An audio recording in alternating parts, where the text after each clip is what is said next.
Alors, on prend la Bible dans le livre de Matthieu 22, à partir du verset 29. Nous allons lire le verset 29 et le verset 30. Je lis la parole. Jésus leur répondit, « Vous êtes dans l'erreur, parce que vous ne comprenez ni les Écritures, ni la puissance de Dieu. Car à la résurrection, les hommes ne prendront point de femmes, ni les femmes de mari, mais ils seront comme les anges de Dieu dans le ciel. » Dis Amen. Donc, je commence, ce n'est pas mon thème de ce soir, c'est juste faire une introduction. Il n'y a pas de mariage au ciel. La nouvelle est bonne ou mauvaise. On ne va pas se marier au ciel. Donc, c'est ici qu'il y a cette institution du mariage. Donc, c'est ici que c'est vraiment pris en compte. Donc, nous avons un séjour qui dure sur terre, certes, mais qui prend fin un jour. Donc, nous avons un séjour qui est temporel. Alors, donc, même si tu fais 50 ans, 100 ans, 200 ans, tu seras appelé un jour à partir. Alors, il y a de tels moments dans la vie qu'il ne faut pas rater, c'est ce mariage. C'est-à-dire, il faut, si tu aimes le mariage, si tu veux te marier, il faut que ce soit maintenant, demain. Ben, après la mort, on ne parlera plus de mariage. On parlera d'autres choses, mais pas le mariage. Certainement au millénium, je ne sais pas comment ça va se passer, mais on nous a dit, la Bible nous dit, après la résurrection. Pour ceux qui connaissent ce texte biblique,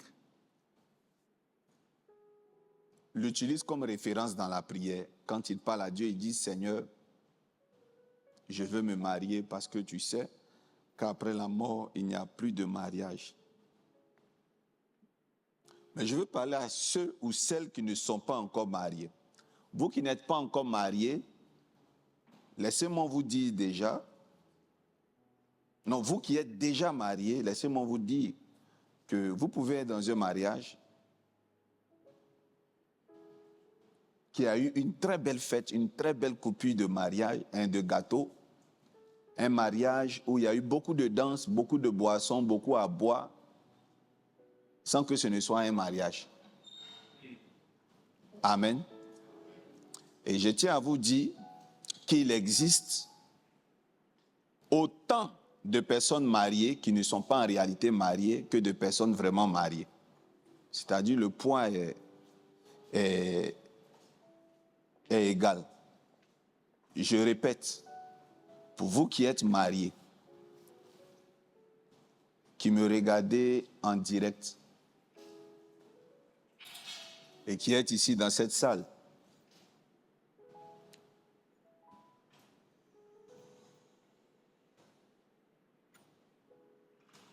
il est possible qu'avec l'alliance que vous avez dans votre doigt, vous ne soyez pas mariés encore.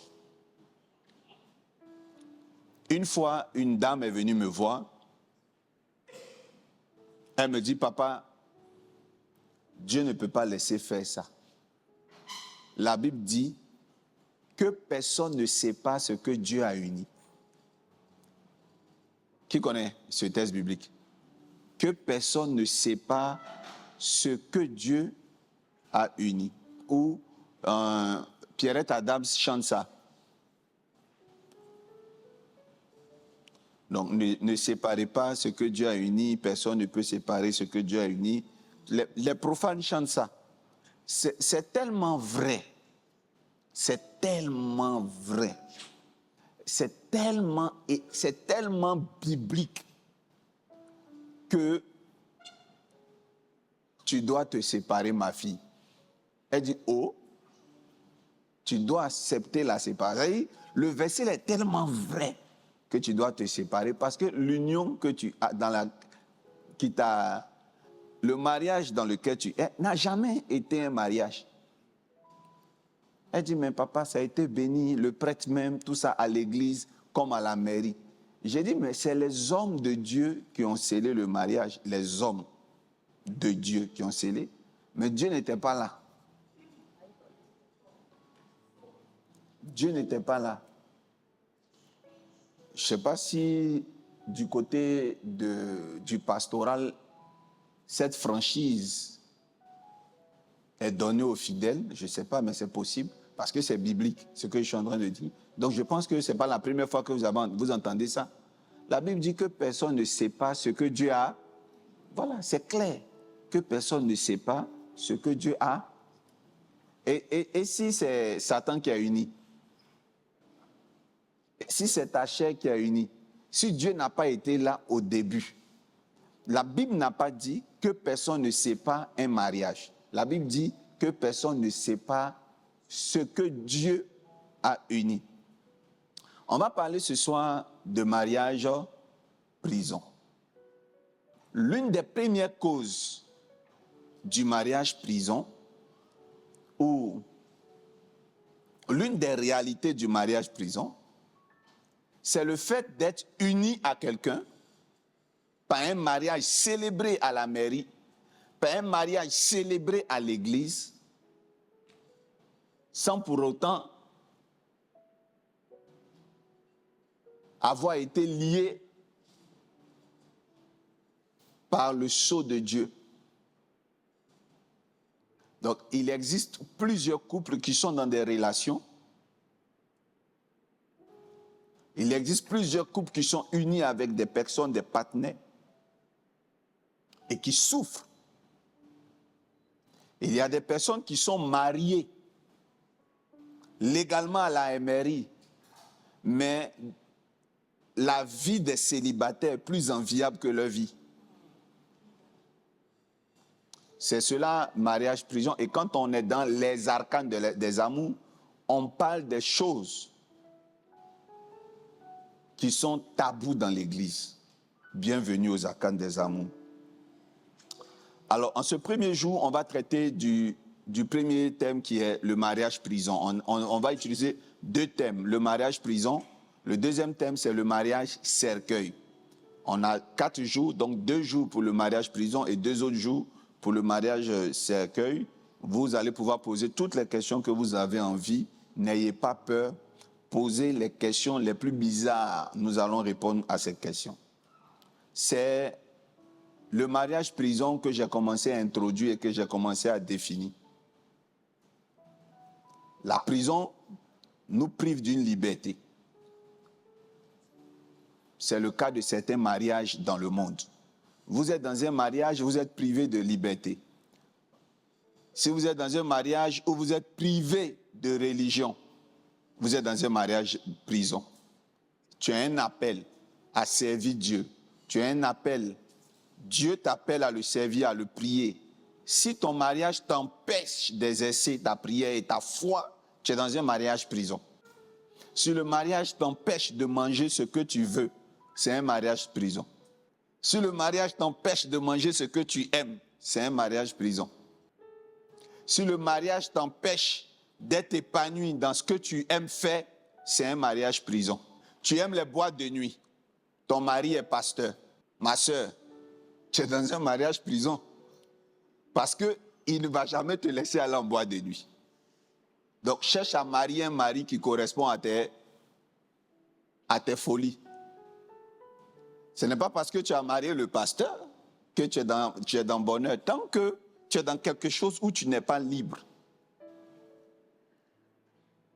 Alléluia. Tu es dans un mariage prison. Tu n'as pas l'habitude de vivre avec un seul homme dans une chambre. Tu as l'habitude de dormir avec 3 hommes à la fois durant le mois. Tu es dans un mariage prison. Tu t'es marié pourquoi? Tu n'es pas heureuse parce que tu es avec ton mari, mais de temps en temps, tu regardes dehors. Est-ce qu'on t'avait obligé à rentrer dans ce foyer? Tu t'es toi-même mis dans un mariage prison. Cherche ta liberté, ma soeur. Alors donc, le mariage prison, c'est le mariage dans lequel on n'est pas libre. Le mariage dans lequel on n'est pas épanoui. C'est la relation dans laquelle on n'a pas la joie. Donc ça veut dire que l'opposé, le contraire du mariage prison, c'est l'union dans laquelle, c'est une union ou un union. Donc c'est l'union dans laquelle tu es épanoui. Que Dieu vous bénisse. Je vais vous donner un signe que tu es dans un mariage qui va bientôt être un bon mariage. Comment tu peux reconnaître que ce mariage ne va pas être un mariage prison? Dans les fiançailles, tu ne trouves même pas l'urgence de te marier, tellement tu es heureux ou heureuse. Je ne sais pas si on se comprend.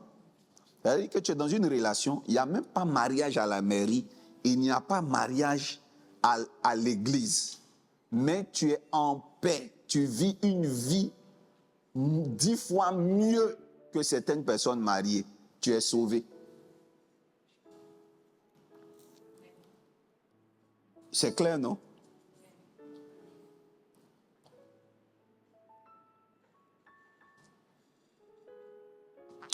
Alors, comment on se retrouve dans un mariage prison? Quelles sont les causes lointaines, les causes, les origines d'un mariage prison? Qu'est-ce qui fait qu'on rentre dans un mariage prison? De façon classique, on vous dira, tu es rentré dans un mariage prison parce que tu n'as pas bien prié. C'est vrai ou pas? Ça, c'est l'une des raisons. Tu n'as pas bien prié avant de choisir ton mari, ou alors tu as prié mal.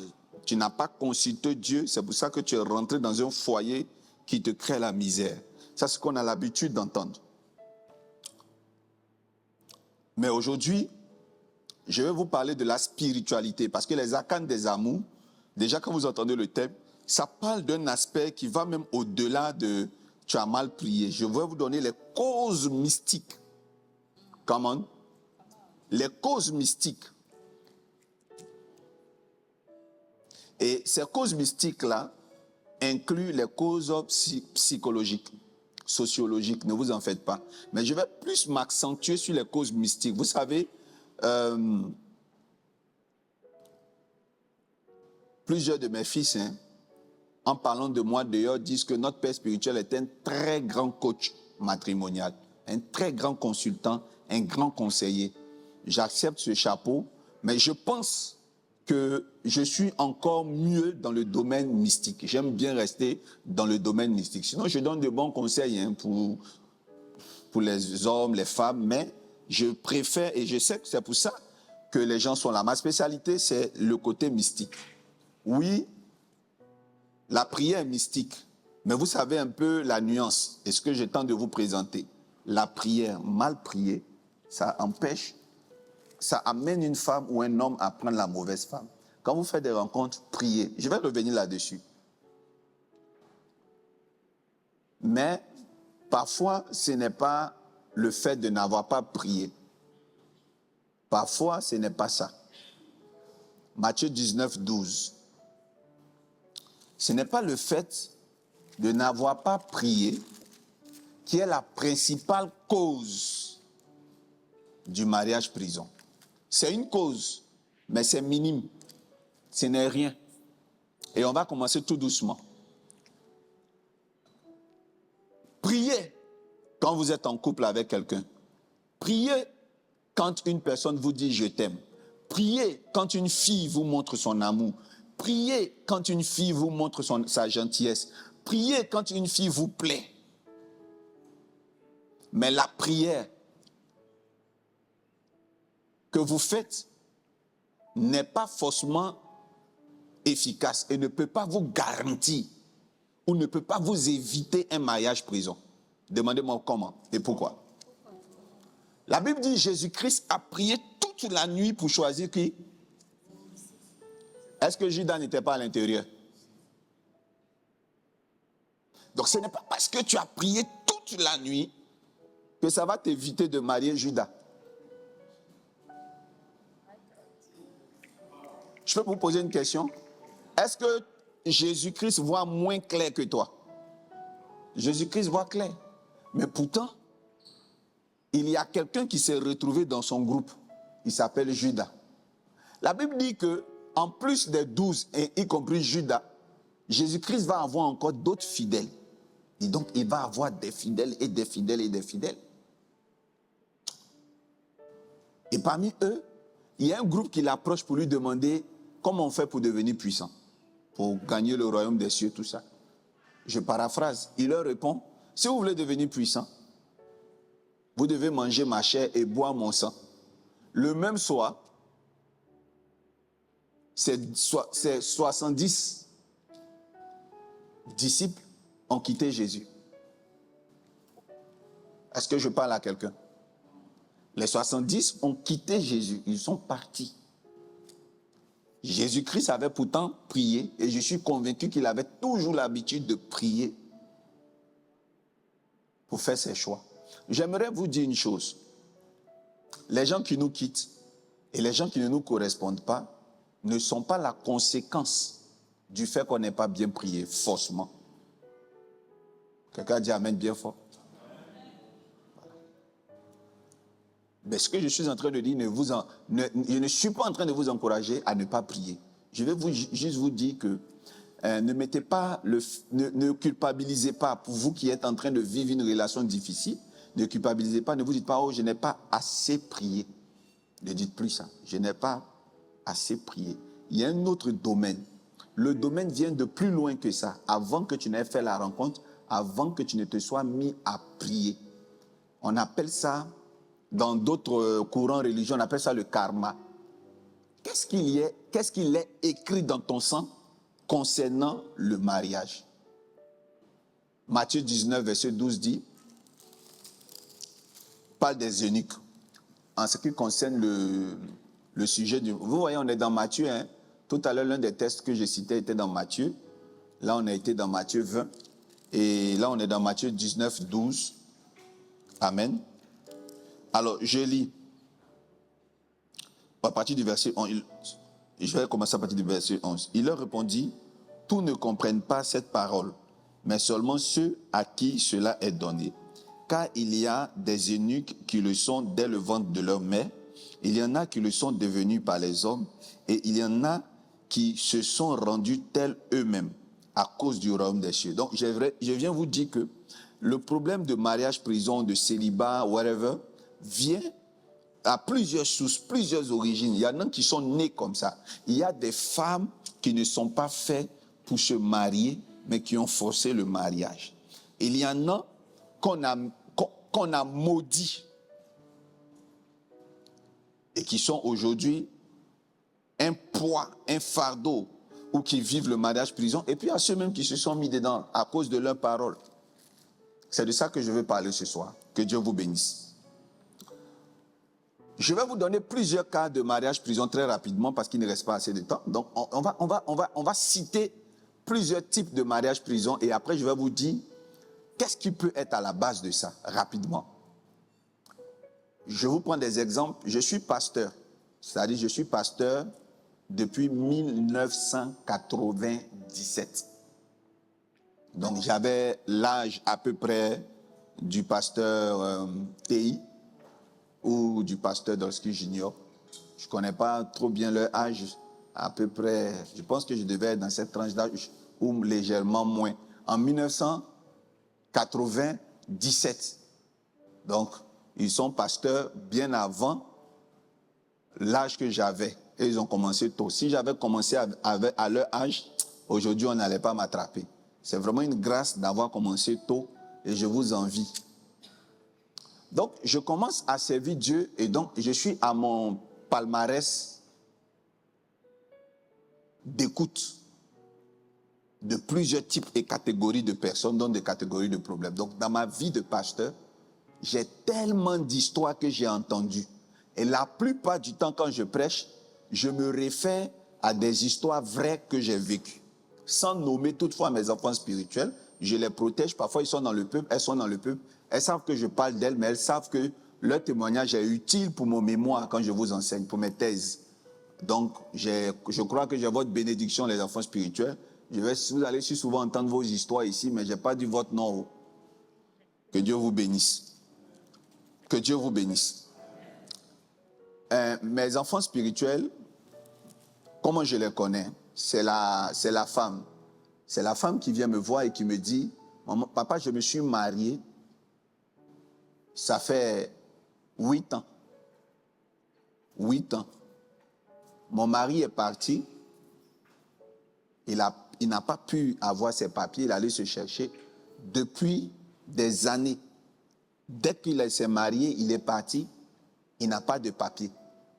Donc il travaille dans le noir. Il ne peut pas venir ici. Et moi, je me bats depuis pour aller le rejoindre. Je n'y arrive pas. Papa, ça fait 8 ans que je demande le visa. Mais on ne me donne pas. Je travaille. Je suis déclaré à la CNPS. La CNPS, c'est quoi déjà? La Caisse de prévoyance sociale. La Caisse nationale de prévoyance sociale. C'est comme, c'est comme Pôle emploi en France. C'est comme Pôle emploi, c'est être enregistré à Pôle emploi, à la CAF, tout ça. Je pense que c'est comme ça. C'est un peu à peu près ça. Donc, quand tu es à la CNPS, tu es enregistré, tu as un dossier crédible pour aller passer des vacances, pour serait-ce que faire du tourisme en France. Et vous voyez, je répète bien, elle n'est pas... Elle travaille un tout petit peu, elle a un salaire, elle a tout, mais elle n'a pas le visa. S'il vous plaît, ils sont chrétiens. 8 ans. Un jour, je causais avec un papa à l'église, il m'a dit, oui, on peut faire 8 ans sans avoir envie de faire l'amour. Amen. On peut avoir 8 ans sans désirer son homme. On peut avoir des années puisque le Saint-Esprit nous garde. Et puis, le tonton me disait que, par exemple, un homme, même si tu sens un besoin, tu prends un marteau, tu tapes ton pied, ça passe. Donc, elle me disait particulièrement, papa, je suis fatigué. J'ai des propositions, mais je ne peux pas, je suis marié. Lui aussi, il me fait la promesse qu'il est fidèle. Ça, c'est un mariage prison. Alléluia. C'est un mariage comment? Prison. Tu es allé faire le marché, tu as cuisiné, tu as tout, tu as mis tout sur la table. Ton enfant est venu, il a fermé la clé de la salle à manger et il est parti. Vous êtes là. La nourriture est là-bas, tu ne peux plus manger. C'est vraiment des cas comme ça. Il y a des gens qui vivent. Je peux vous parler d'un autre cas de choses, de mariage prison. Il fait son mariage avec sa femme. Donc, il est marié avec sa femme. Ils finissent et ils sont en train de danser. Ils dansent avec sa femme. Ils font le ballet. Donc, l'ouverture du bal sur la piste de danse. Ils sont en train de danser et elle commence à dandiner. Comme si elle est ivre. Oh, ils n'ont pas bu, ils ne boivent pas l'alcool, c'est des chrétiens. Elle a commencé à dandiner et il se disait, mais elle a quoi? Tu as bu? Oh, elle était en train de faire l'AVC. Les gens ne savaient pas. Elle est quittée, rababam, boum, elle est tombée. On la transporte, on l'envoie au SAMU là-bas. On dit c'est un AVC. Il reste là, la nuit là, dans sa tenue de mariage. Sa femme ne s'est plus jamais levée, mais elle n'est pas morte. Elle est hémiplégique. C'est-à-dire, elle a fait la crise d'AVC, paralysie faciale, tout. Les doigts bougent,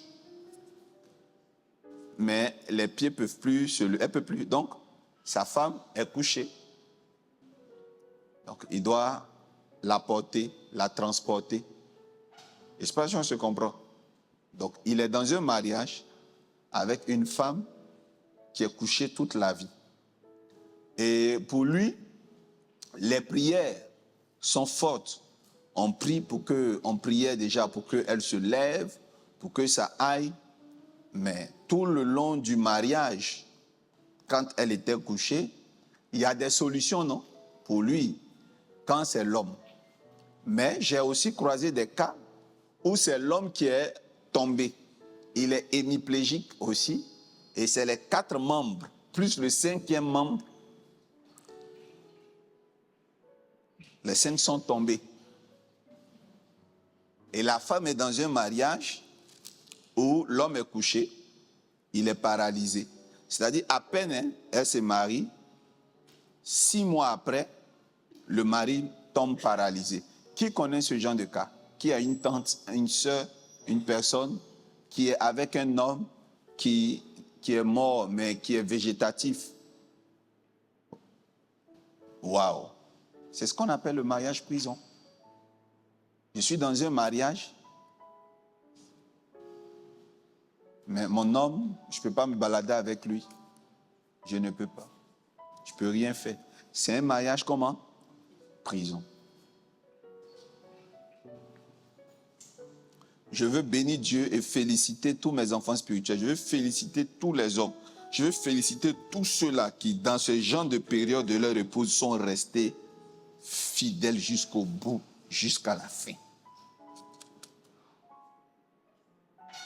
C'est pour ça que je lance un appel aux jeunes, même pas aux jeunes seulement, aux personnes de tout âge.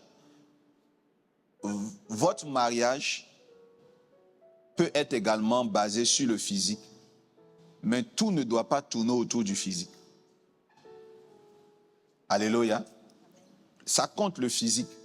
Mais si tous les critères de choix, c'est le physique, c'est pas bon. Arnold Schwarzenegger, il avait les tablettes de chocolat. Aujourd'hui, il a un gros sachet de Nutella à la place du ventre. C'est-à-dire que si c'est les tablettes de chocolat que tu veux, un homme comme ci ou comme ça, l'âge va faire disparaître tout ça. Ayez pour critère le physique, mais que tout le pouvoir, toute la quintessence de vos critères ne doit pas être basée sur le physique. Est-ce qu'on est d'accord?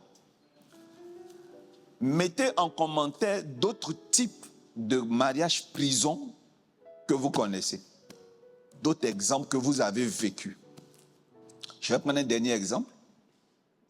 Ça, c'est des exemples au niveau des caractères, si vous voulez. Est-ce que je vais prendre les caractères? Est-ce que je vais prendre le caractère?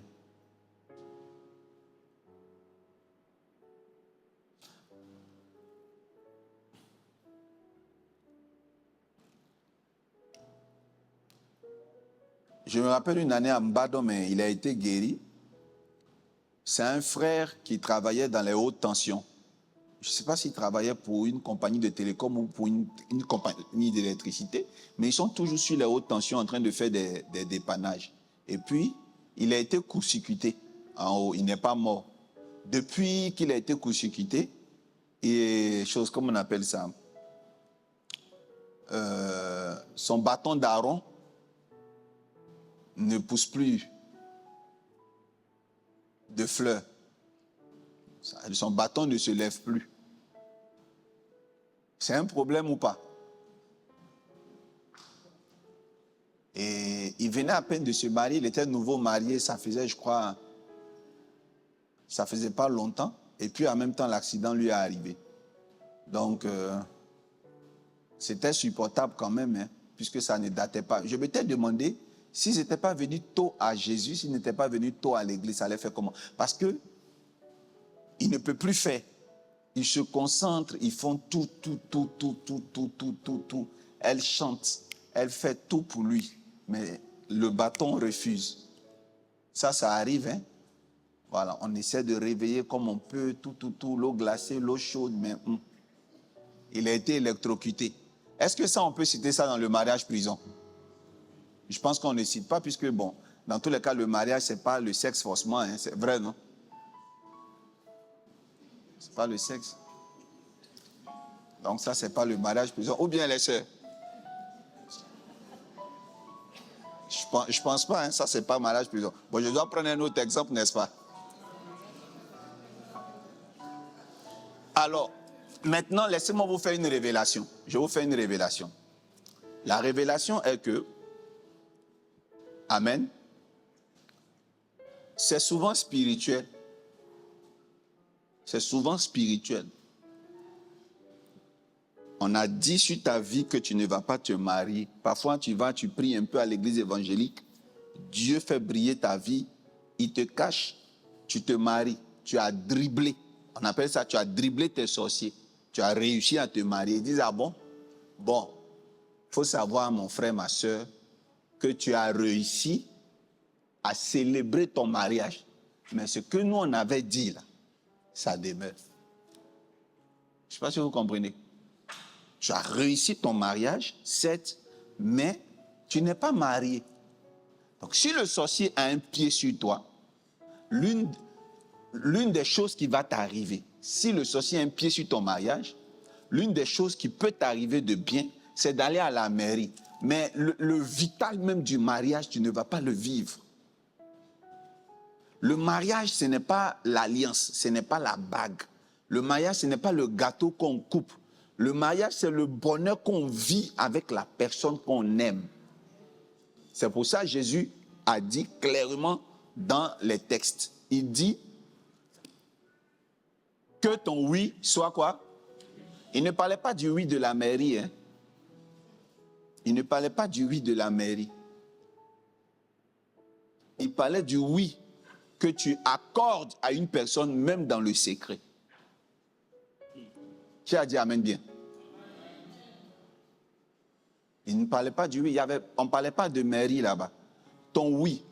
Vous savez, aujourd'hui, je vais gérer ce moment. Demain, je vais un peu plus m'étaler. Je peux vous dire une chose. Le mariage, ce ne sont pas d'abord les cérémonies publiques. Le mariage, c'est le rituel dans le secret. D'abord. Le mariage, c'est un rituel dans le secret. Le mariage a un poids d'abord de façon vitale avant d'être cérémonial. Donc, je parle de la cérémonie civile. Demandez-moi comment et pourquoi. Vous êtes d'accord avec moi que la Bible dit, si tu convoites la femme de quelqu'un, tu as fait quoi? Tu as péché. Donc, le mariage est d'abord quoi? C'est mental. Merci pour le mot. C'est spirituel, le mariage. Donc, si tu absorbes la personne dans ton cœur, tu absorbes la personne dans ton être, tu t'es marié.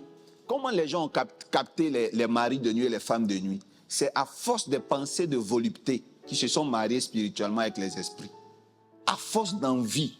Il y a des gens qui ont eu tellement envie de faire l'amour, quand ils se sont couchés la nuit, il y a un esprit qui est venu. Donc déjà, ce que vous devez comprendre, le mariage est d'abord vital. Et ensuite, on part aux cérémonies. Si le mariage n'a pas été consommé de façon vitale, n'allez pas à la mairie.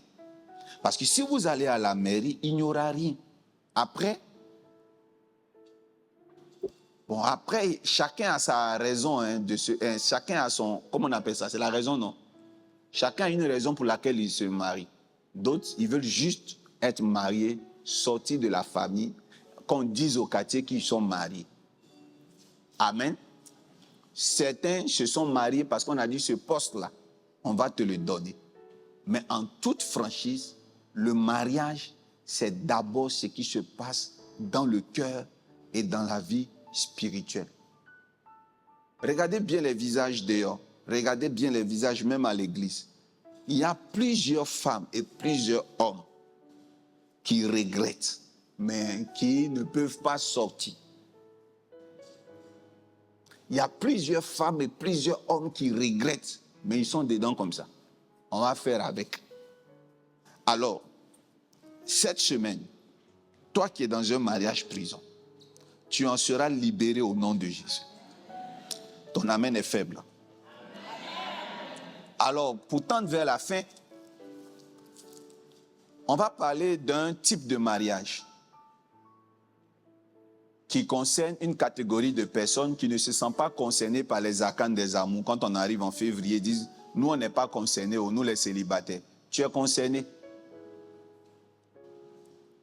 Sur 10 célibataires, il y en a 6 qui sont mariés au célibat. Il y en a 6 qui ne sont pas célibataires. Ils sont mariés légalement à monsieur célibat.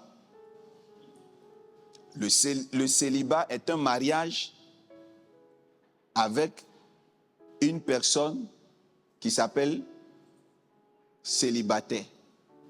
C'est pour ça qu'on te demande comment tu t'appelles. Tu dis, je m'appelle Dolski Jores Yoro.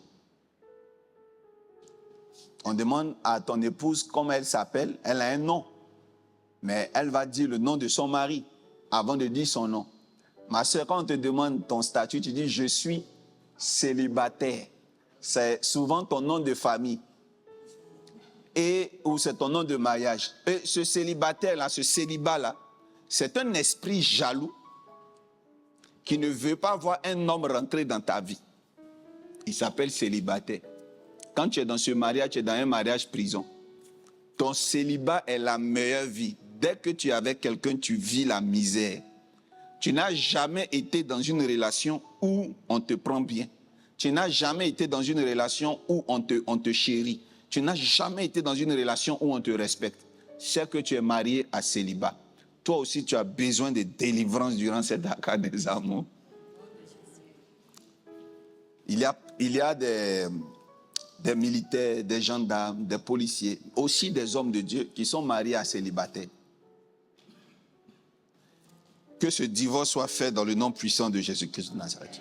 Vous n'arrivez pas à vous marier parce que quelqu'un a dit dans le secret ou quelque chose a été écrit sur votre vie ou parce qu'il y a une limitation dans votre famille.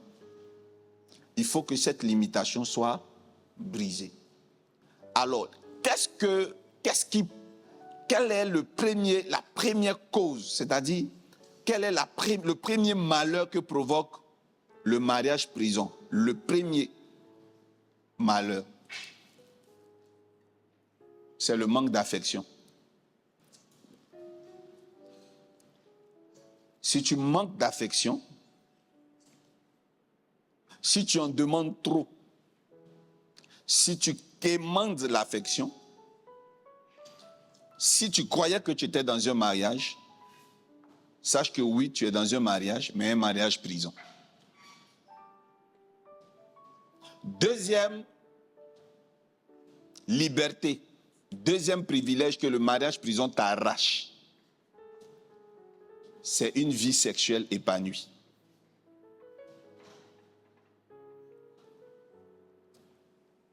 Si tu n'arrives pas à t'épanouir sexuellement, tu es dans un mariage prison. Même si c'est l'homme de Dieu que tu aimes le plus au monde qui t'a béni. Peu importe la grandeur de l'onction du pasteur. Si tu n'as pas une vie sexuelle épanouie, tu es dans un mariage prison. Donc, on récapitule. Quelles sont les deux libertés, les deux privilèges qu'un mariage prison ôte? Ou qu'est-ce qui fait qu'on dit que ce mariage est un mariage prison? Quels sont les symptômes dans la relation? Le manque d'affection et la vie sexuelle non épanouie. Ça, si tu dois reprêcher ça dans ta cellule de prière, c'est très facile. Dès qu'on lève le doigt, comment on peut reconnaître que je suis dans un mariage prison? C'est que tu manques d'affection. Parce qu'il y a des païens qui ne sont pas mariés même, qui nagent. Donnez-nous un peu. On veut goûter aussi. Tu sens qu'ils nagent dans le bonheur. Ils ne sont pas mariés légalement, mais ils nagent dans le bonheur. Des bisous par-ci, des bisous. Donc, il y a un épanouissement. Et puis, sexuellement aussi. Si tu n'es pas épanoui sexuellement, mon frère, ma soeur, je te prêche l'évangile, tu es dans un mariage prison. Il y a quelqu'un qui dit, est-ce que c'est pour ça qu'on se marie? Ou est-ce que c'est pour ça? Si ce n'est pas pour ça, c'est pourquoi? Que Dieu vous bénisse. Alors aujourd'hui, je vais m'arrêter là pour être à la MRI, on est très chrono. Est-ce qu'il y a des questions? Je vais laisser la place au modérateur.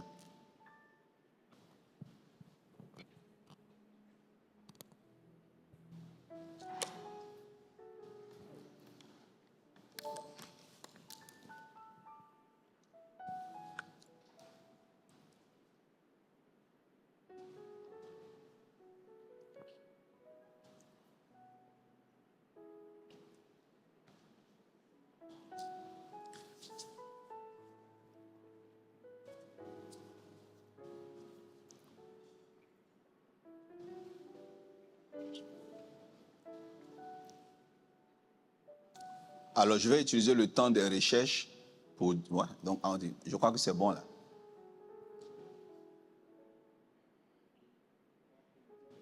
Ok. Alors, en entendant, ce que j'aimerais vous dire,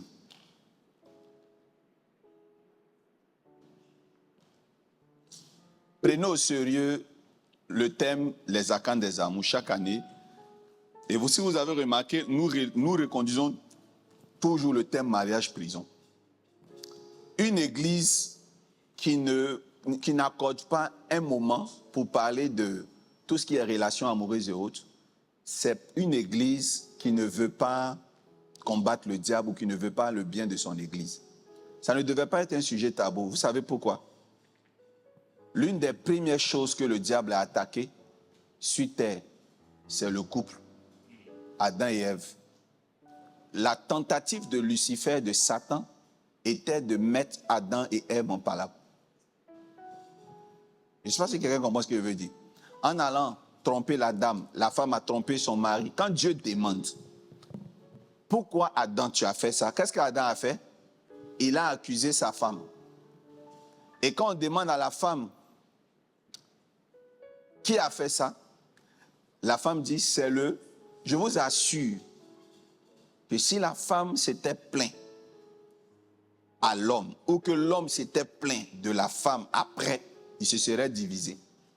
Et la prochaine fois, je vais vous donner une solution. Je vais vous parler de quelque chose.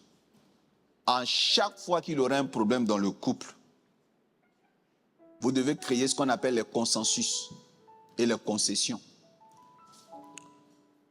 Malgré que Ève a trompé Dieu, malgré que Ève a fait pécher l'homme, malgré que l'homme a perdu le jardin à cause de la femme, il n'a jamais abandonné sa femme.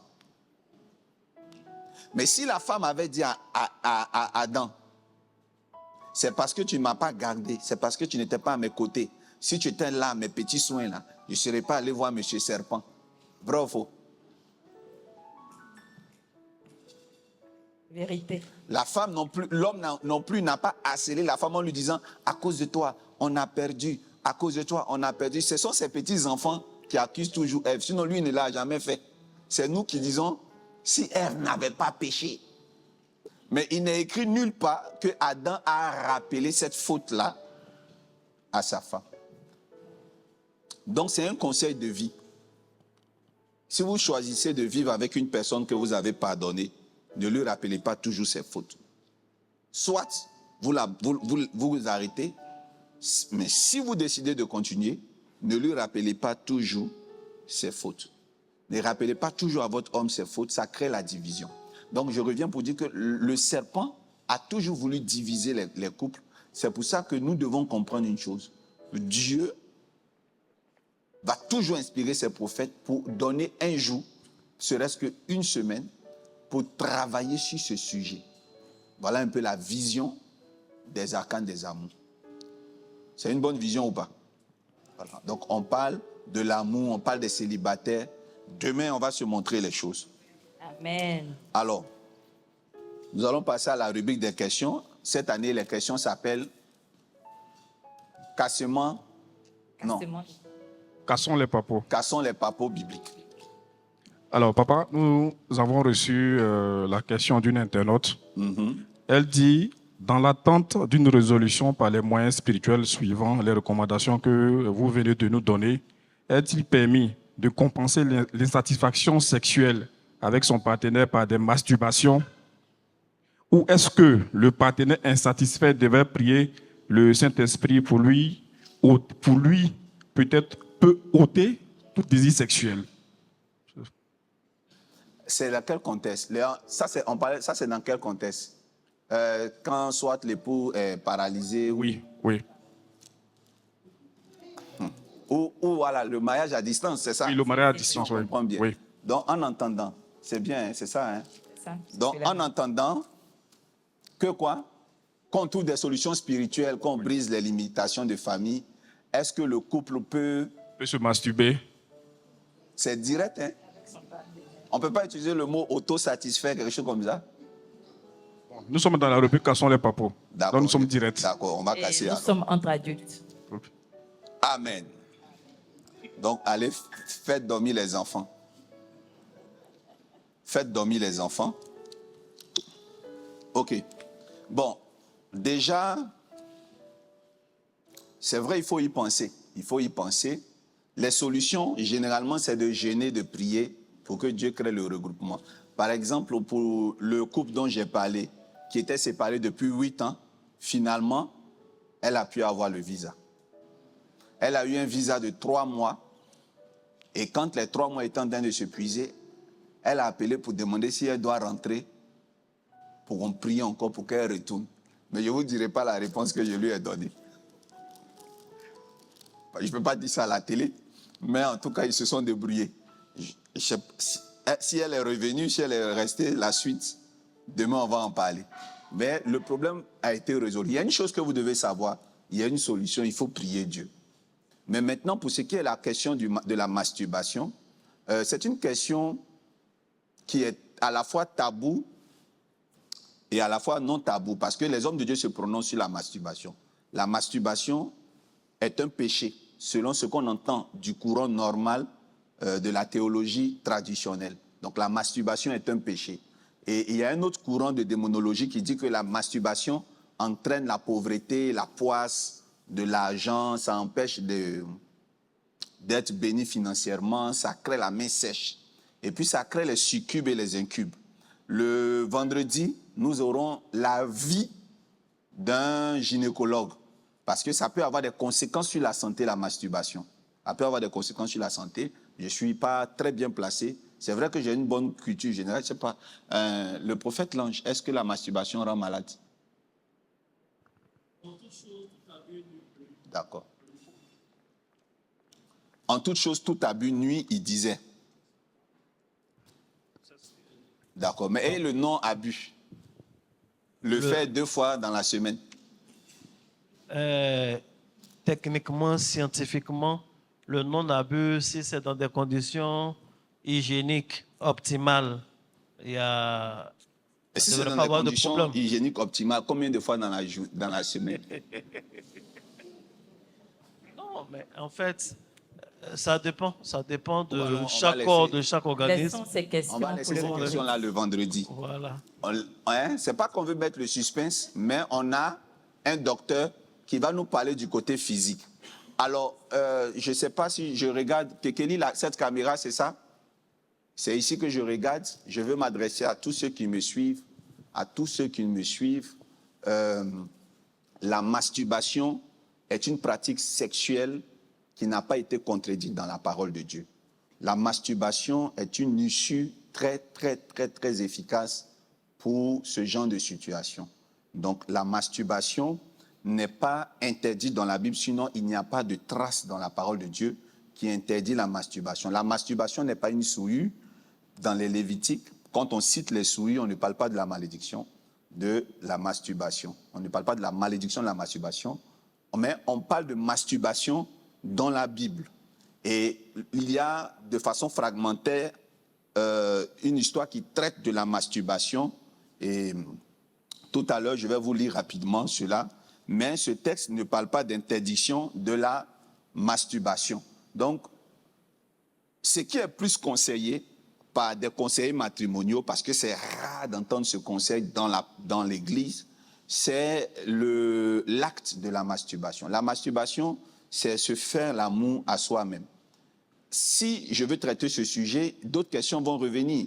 Est-ce qu'on peut utiliser des jouets, donc des objets pour se faire plaisir? Donc la masturbation n'a pas été... Je mets au défi un théologien de me montrer un seul texte biblique qui interdit la malédiction. Docteur Dolski Gignol, dont le docteur prophète est là, il va vous faire sortir cette célèbre histoire qui parlait de jeter la sémence. Amen.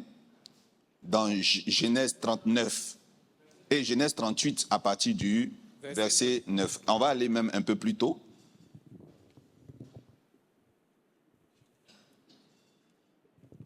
Genèse 38 à partir du verset 8, 9, tu peux lire. On va écouter et je vais répondre.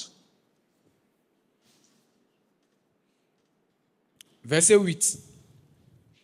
Alors, Judas dit à Oman, va vers la femme de ton frère, prends-la comme beau-frère et suscite une postérité à ton frère. Oui. Oman, sachant que cette postérité ne sera pas à lui, se souillait à terre lorsqu'il allait vers la femme de son frère, afin de ne pas donner de postérité à son frère. Verset 10. Ce qu'il faisait déplut à l'Éternel, qui le fit aussi mourir. Amen. Alors, la question que je vais vous poser, Dieu l'a fait mourir pour la masturbation? Est-ce que c'est pour le fait de s'être masturbé que Dieu l'a puni? Non. C'est pourquoi? Parce Oui. Il s'est souillé à terre. À part la terre, on se souille où? Mais il s'est souillé, de toute façon, il s'est souillé. Mais est-ce que, j'allais arriver à le verbe se souiller. On aurait pu dire, il se souillait et. Mais on dit, il se souillait à terre. Donc, qu'est-ce qui est opposé à se souiller à terre? il se souillait à terre lorsqu'il allait vers la femme de son frère, afin de ne pas donner de postérité à son frère. Oui. Oui. Non, c'est souillé. Oui. Non, ça je suis que- d'accord, je vais y arriver. Je vais y arriver. Non, mais c'est normal. La question me plaît parce que je sais, je la connais, puisque ce n'est pas la première fois qu'on parle de ce sujet. Il s'est souillé à terre, mais on va revenir. On va retrouver les mots souillés plusieurs fois dans la parole de Dieu. Le mot une abomination, c'est une souillure. Ces termes ont été utilisés dans le cadre de l'iniquité, de l'obéissance à un ordre de Dieu. On lui donne une mission et on lui demande de mettre sa sémence à l'intérieur d'une femme. Pour ce cas précis, qu'est-ce qu'il fait? Il se souille en désobéissant. Maintenant, le mot souiller vient juste après, comment on appelle ça? Juste avant le « en ». C'est-à-dire, il se souillait en. Dans d'autres versions, on va aller chercher d'autres versions, elle va comprendre Français la courant. différence. Le français courant. Verset 9. Mais Oman savait que l'enfant ne serait pas considéré comme le sien. C'est pourquoi chaque fois qu'il avait des relations sexuelles avec sa belle-sœur, il laissait tomber sa sémence à terre pour ne pas donner de descendance à son frère. Là, est-ce que le mot souiller a été utilisé? Non. Considérons qu'on a commencé à lire ce texte quand on est devenu chrétien à partir de cette version. C'est-à-dire, faisons comme si on a cette version, on n'a pas eu accès à elle tôt. Commençons par cette version. Cette version va essayer de nous faire comprendre que la souillure va commencer à partir du moment où il refuse de donner une sémence. Mais ça n'atteste pas, c'est-à-dire le débat ne peut pas être clos. Ça suscite toujours une continuité, un cycle indéfini du débat. Il se masturbe et il jette. Mais maintenant, je viens rapidement pour vous dire que quand la Bible n'a pas réussi à nous dire qu'une chose est un péché, nous-mêmes en tant que savants, nous-mêmes en tant que théologiens, on doit réussir à démontrer en utilisant des exemples très soutenus au travers de la Bible pour définir et confirmer que ça, c'est une souillure. On va maintenant parler des risques. On va parler des risques. Qu'est-ce qu'il peut faire qu'une masturbation sera considérée comme un péché? Prenons le cas de la marijuana. La marijuana n'existe pas dans la Bible. Vrai ou faux? Le mot cigarette n'existe pas dans la Bible. Mais qu'est-ce qui fait qu'aujourd'hui, un pasteur peut soutenir que fumer n'est pas une bonne chose? La question vous est posée. Fumer la cigarette, là, c'est vrai, c'est mauvais. Mais est-ce que vous pouvez nous le prouver bibliquement? Donc, nous croyons psychologiquement que fumer est mauvais. Nous avons accepté religieusement que fumer est mauvais. Mais est-ce que c'est écrit que fumer est mauvais? Par contre, la masturbation, dans une autre version, on dit il se souilla à terre. La précision, il se souilla à terre. Et la phrase continue. Il se souille à terre en refusant d'obéir à ce qu'on lui a dit, mais en refusant de mettre sa sémence. Donc c'est le refus de mettre sa sémence dans la femme qui est devenu un péché. Mais toujours est-il que le mot souiller a été associé à quoi?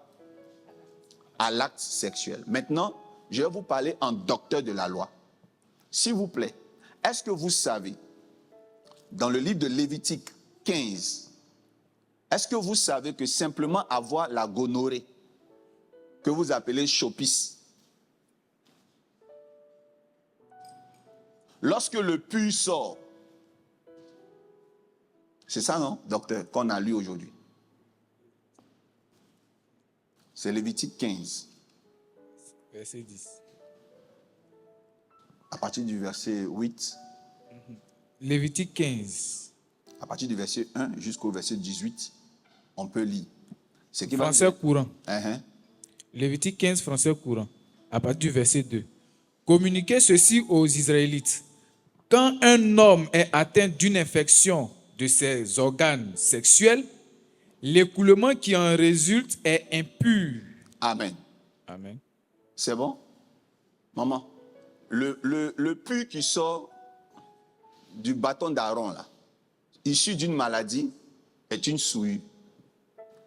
Dans la suite, la Bible dit que si il s'assoit sur un tabouret, que quelqu'un d'autre vient s'asseoir, cette personne doit se laver. S'il enlève ses vêtements et qu'une autre personne porte ses vêtements, la personne doit aussi se purifier. Mais je suis choqué parce que l'urine simple, l'urine que tu n'as pas essuyée, qui est versée sur toi, est une souillure. Tu dois te laver. L'urine, là. Je ne sais pas si quelqu'un comprend ce que je veux dire. L'urine est une souillure. Les menstrues,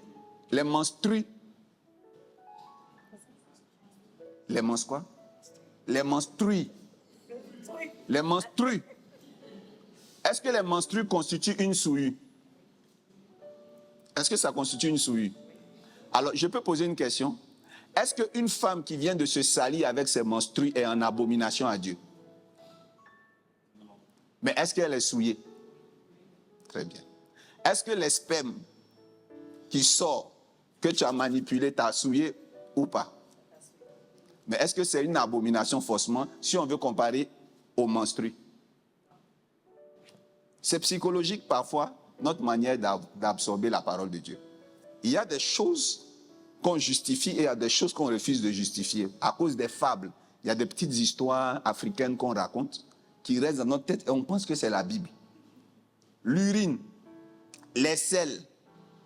Le Seigneur dit, allez loin du camp, creusez un trou pour faire popo. Pour ne pas que quelqu'un mette le pied dans tes popos pour être souillé.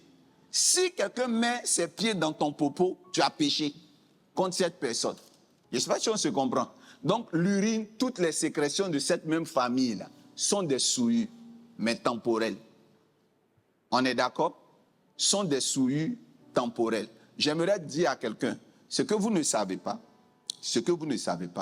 Dieu demande que le lit conjugal là, soit protégé même des enfants. C'est-à-dire que toi et ta femme, vous couchez, j'ai dit, hein, vous allez ensemble sur le même lit. Quand vous finissez, on vous demande de laver le drap pour ne pas courir le risque que les enfants viennent dessus. Mais pourtant, c'est les rapports sexuels entre papa bonheur et maman bonheur. Et pourtant, le lit là vient d'être recouvert de souillure. Franchement, je sais que je peux prendre ma sueur pour dire recevez, take it. Mais je ne crois pas que je peux prendre mon drap après avoir fini de faire pour dire recevez bonheur. Mais sinon, il y a le bonheur dedans. Mais je veux dire que déjà psychologiquement, on est bloqué parce qu'il s'agit des sécrétions que vous connaissez. Que Dieu vous pardonne.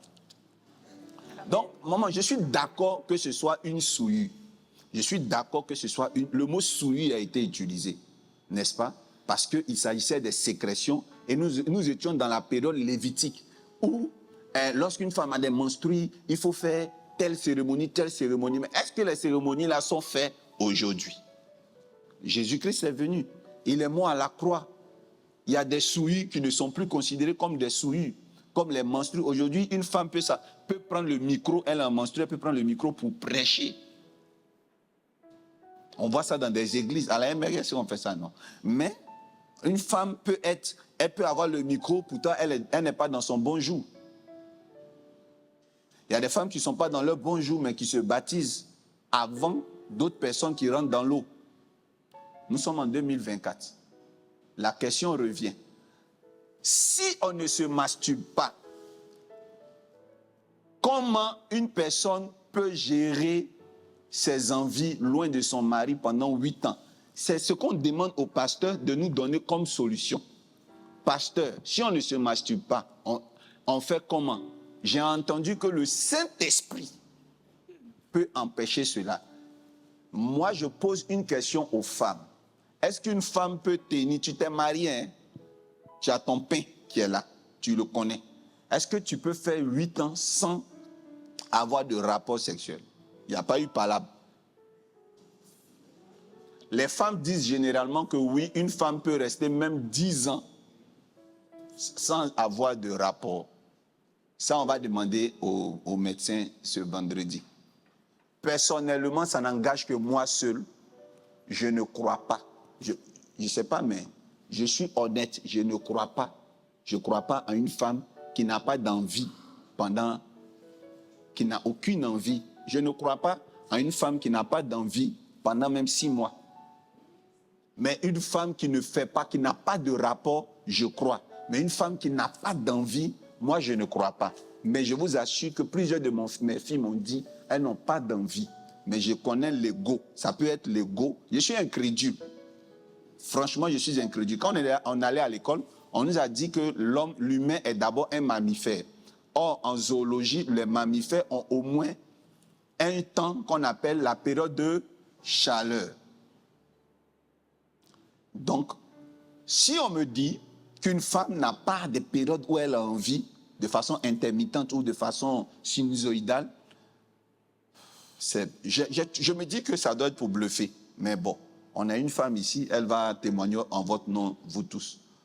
Nous, on ne croit pas. Moi, je ne crois pas. Je ne sais pas si le prophète là, j'y croit, ou le prophète surnaturel y croit, mais je dois faire partie des seuls humains qui ne croient pas qu'une femme peut ne pas avoir envie pendant une longue période. Mais ce que je crois, c'est que les femmes ont la capacité de ne pas se focaliser sur ça. Maintenant, je veux parler en mon nom, pas au nom de tous les hommes. Mais je crois, pour ce que je vous ai dit, que j'ai la qualité de quelqu'un qui a beaucoup écouté l'homme. Les hommes, je ne dirais pas nous les hommes. L'année passée, j'ai dit nous les hommes, il y en a qui se sont désengagés, ils ne sont pas dedans. Un garçon, même dans son sommeil, chaque matin à 4 heures, Aaron se lève seul sans savoir pourquoi il est levé. Donc l'homme est conçu pour faire. Maintenant, les hommes qui disent qu'ils peuvent rester 6 ans, 10 ans sans faire, Paul leur parle dans la Bible. L'apôtre Paul dit, un bon matin, le pasteur se lève et puis il parle à ses fidèles. Ça m'a marqué. Paul n'était pas en train de parler seul, ils ont écrit. Hein. Il disait, mes enfants, je sais que vous m'aimez. C'est moi qui vous ai dit, soyez mes imitateurs. Mais aujourd'hui, moi encore, je viens vous dire, pardon, ne faites pas comme moi. C'est écrit. Je suis là sous le contrôle du docteur Dolsky Junior. Donc il dit, ne faites pas comme moi, mariez-vous si vous brûlez. Un matin, il s'est levé, il a appelé ses enfants. Vous savez ce qu'il a dit? Il dit, je ne sais pas pourquoi, mais quand je veux faire, mon cœur défait. Quand je veux monter, mon cœur me dit descends. Donc il expliquait, il dit je veux faire le bien, mais c'est le mal. Il dit il y a une lutte dans sa chair. Donc moi je parle au nom de Paul en mon nom. Je ne sais pas s'il y a des garçons qui sont différents de nous. Est-ce qu'on peut acclamer pour eux ce soir?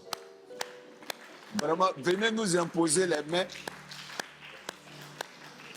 Parce que même le vieux père Paul n'a pas tenu un moment donné. Mais il a réussi à garder son vœu de célibat. Mais il n'a pas nié qu'il n'avait pas envie. Les femmes qui disent qu'elles ne peuvent ne pas avoir envie pendant des années, chapeau. Nous vous y encourageons. Donc, pour répondre à la question, est-ce qu'il il est possible, hein, on est en 2024, on est en 2024, heureusement qu'il y a la technologie. Nos parents avant, ils faisaient ça par cogitation. Mais aujourd'hui, il y a des couples qui sont séparés. Quand on leur demande comment ça se passe, ils disent, ah, mon papa, nos enfants qui sont proches de nous nous expliquent, hein, papa, c'est au travers des caméras, bon, on est là, on se regarde, on fait comme ça. Est-ce que ça vous sied? C'est les questions maintenant qui restent à être posées. La question, il faut qu'elle soit répondue dans l'église. Je suis mystique. Demain, je vais vous expliquer les conséquences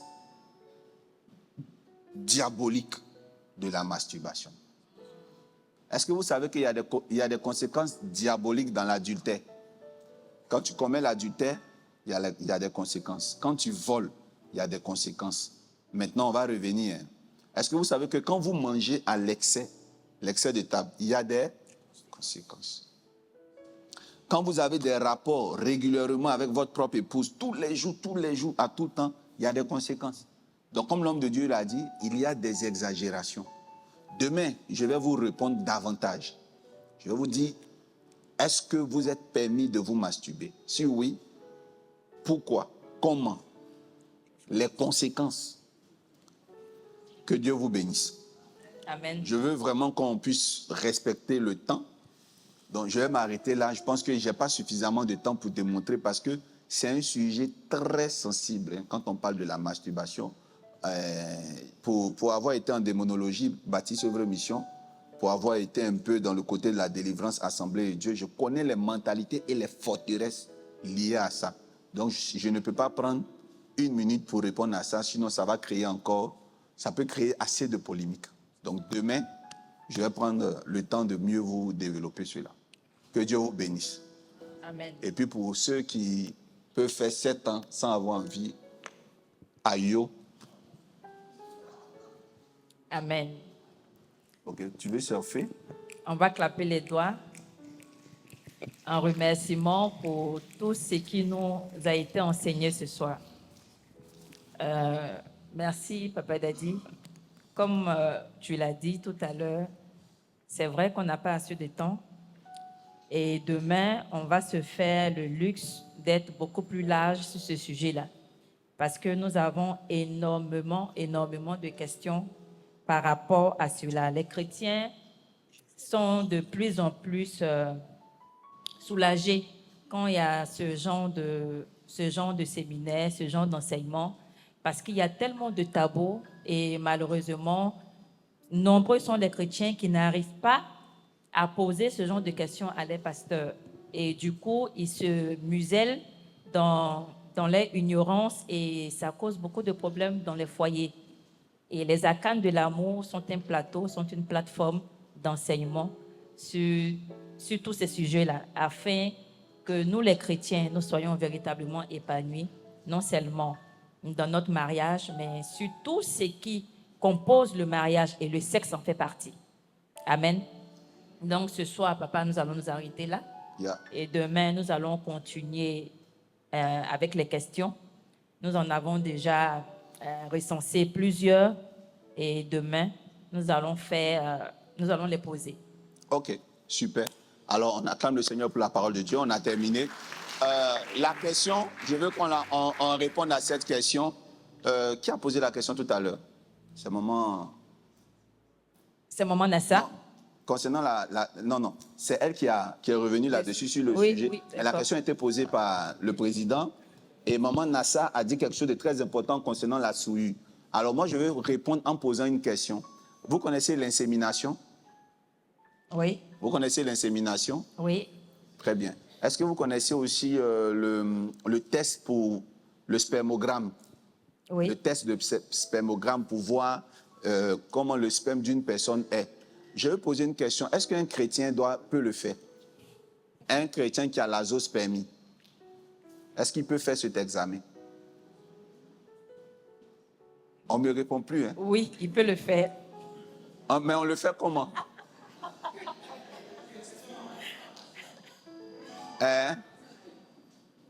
Non, vas-y, elle va expliquer. Laissez elle va.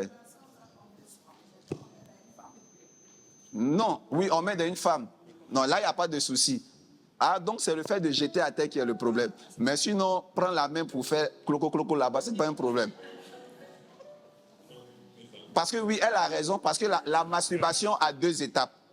Il y a la oko. Hein? Nyamo, nyamo, nyamo. Bon, il y a cette partie. Mais c'est le jus qui tombe par terre qui est le problème. Ah oui, c'est vrai. D'accord, ça maintenant, là, je suis convaincu. Ça veut dire que si tu veux, fais tout ce que tu veux avec le truc, mais débrouille-toi que ça tombe pas à terre. Mais, mais pour le spermogramme, ça ne doit pas rentrer pour, comment on appelle l'examen, mon révérend, l'examen d'azospermie.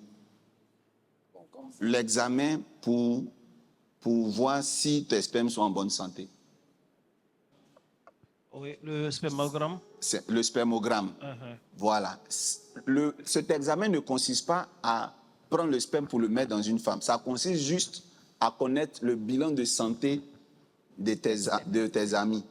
Sauf que tu dois d'abord les faire sortir le jus. Et je voulais demander à un tonton, le jus, on le fait sortir comment?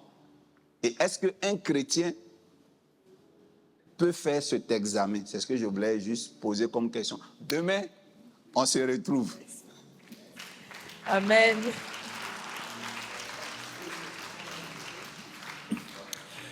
Tiens-toi debout.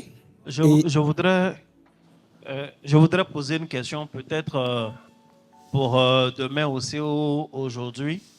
C'est sur le test même que nous avons pris.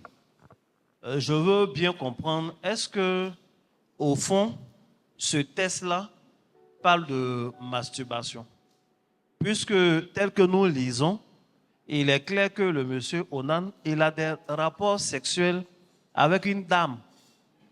Et ça ressemble plus à un coït interrompu. Donc, demain, avec les docteurs, ou bien si c'est aujourd'hui, est-ce que véritablement ce test parle même de masturbation? Ou alors ça parle vraiment de coït interrompu? Surtout qu'il allait avec sa belle-sœur et son intention, il ne voulait pas lui donner un enfant. C'est ma question. On va revenir demain sur ce texte-là. Est-ce que c'est la masturbation ou est-ce qu'il faisait, mais c'est quand ça veut venir qu'il jette dehors? Effectivement. Parce que pour que Dieu se fâche ou pour qu'on le maudisse, on le maudit parce qu'il a fait semblant d'avoir des rapports sexuels ou on le maudit parce qu'il a laissé la tentille au loin et il se masturbe ici pour jeter. En ce moment-là, pourquoi son grand frère, pourquoi on se plaint? Pourquoi ses oncles se plaignent? Si c'est pour se masturber à côté pendant que la dame est couchée. Est-ce que ce texte-là même parle de la masturbation? Ce texte que les chrétiens prennent parle de la masturbation. Tant de points d'interrogation. Et puis demain, on va répondre à les histoires de spermogramme là. Est-ce qu'un chrétien peut le faire? Est-ce qu'un chrétien peut aller se clôt dedans là-bas pour faire? Et comment il fait? Est-ce qu'il y a des cliniques qui admettent qu'on aille avec sa femme à l'intérieur? On fait, et puis quand c'est prêt, on fait. Il y a des cliniques qui permettent ça. Ah, il y a une maman qui dit ça. Hein. Moi, je ne pourrais pas. C'est dit, tu es dans une clinique. Mais c'est extraordinaire. Hein. Et tu dois le faire. Le médecin, il sort, c'est ça. Ça, c'est difficile psychologiquement. Même jouer la oko, c'est très difficile psychologiquement. Parce que tu arrives à l'hôpital, tu entends le bruit du... Tout est blanc. On te dit, vas-y, fais, vas-y, tiens bon. Va, ça vient, oui, ok. Tu as fait, et il y a quelqu'un qui vient. Ça bon, c'est venu. On dit, non, docteur, ça vient. Donc, au moins, dans 2 secondes, je pense que ça sera bon. Revenez. Ah là là, c'est pas facile. Alors que Dieu vous bénisse. Amen. Et que Dieu vous pardonne. Amen. Vos pensées bizarres là. Ok. C'est bon, on va prier. Alléluia. Nous sommes au thème de notre soirée, de ce premier jour de ce séminaire, les arcanes de l'amour, mariage, prison. Thème qui sera développé par notre évêque, Papa Dadi Dolski, durant ces 3 jours. Et au thème de ces 3 jours, le 4e jour, nous aurons un dîner gala. Un dîner gala pendant lequel un médecin, un gynécologue sera là avec nous pour répondre à toutes nos questions sur le sexe sans tabou. Et c'est vrai que les chrétiens ont beaucoup honte dans ce genre de soirée, mais vous pouvez poser vos questions avant le vendredi. Si vous ne voulez pas les poser de vive voix pendant la soirée au docteur, vous aurez la possibilité d'approcher les organisateurs et vous pourrez donner vos questions et nous, on va les poser pour vous. Et surtout, il y a cette question-là qui revient. Moi, je suis célibataire, est-ce que je peux venir? Le gala, c'est pour tout le monde. Les arcanes de l'amour, c'est pas uniquement pour les couples. Quand on est célibataire, on a besoin de secrets pour quitter le célibat. Quand on est marié, on a besoin de secrets pour renforcer les liens du mariage. Donc, les arcanes de l'amour, le gala, c'est pour tout le monde. Même quand on est jeune, on a besoin également de secrets pour ne pas avoir après à casser, briser lorsqu'on est en âge de se marier. Amen. Donc, ce soir, c'est fini pour ce soir. On se retrouve demain, même heure, à partir de 19h, pour une autre séance.